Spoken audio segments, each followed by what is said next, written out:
പേടി എന്തിനാണെന്ന് വെച്ചാൽ ഈ പറയുന്ന പല വിഷയങ്ങളും സിനിമ ചർച്ച ചെയ്യുമ്പോൾ അല്ലെങ്കിൽ ഈ സിനിമയിൽ കൂടി വരുമ്പോൾ ഞാൻ സത്യസന്ധമായിട്ട് പറയുകയാണെങ്കിൽ ഈ ഒരു സിനിമ വന്നതിന് ശേഷമാണ് നമ്മുടെ ഈ ഒരു 2-3-4 തലമുറ മുൻപ് വരെയുള്ള ആളുകൾക്ക് ഈ കാര്യങ്ങളെ പറ്റി അറിവുണ്ട്.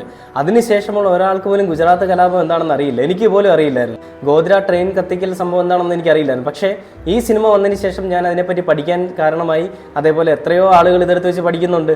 അത് തന്നെ ഈ ഒരു സിനിമയുടെ വലിയൊരു ഇമ്പാക്റ്റാണ്. സിനിമ വന്നതുകൊണ്ട് ഈ പറയുന്ന തന്തയില്ലാത്തവന്മാരുടെ പ്രവൃത്തിയെപ്പറ്റി ജനങ്ങൾക്ക് അറിയാൻ പറ്റി, കുട്ടികൾക്കാണെങ്കിലും കൊച്ചു കുട്ടികൾക്കാണെങ്കിലും അറിയാൻ പറ്റി.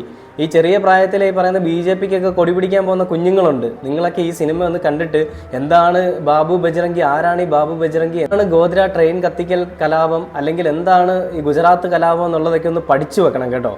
നമുക്കൊരു സംഘടനയുണ്ട്, BJP എന്ന് പറയുന്ന സംഘടന. ആ സംഘടനയിലുള്ള ആളുകളൊക്കെ ചെയ്തൊരു പ്രവൃത്തിയുടെ ഫലമായിട്ട് വന്നൊരു കാര്യമാണ്. അതിനെ പിന്നീട് ഇസ്ലാം മത തീവ്രവാദികളാണ് ഇതൊക്കെ പൊട്ടിപ്പുറപ്പെടുവിപ്പിച്ചത് എന്നൊക്കെ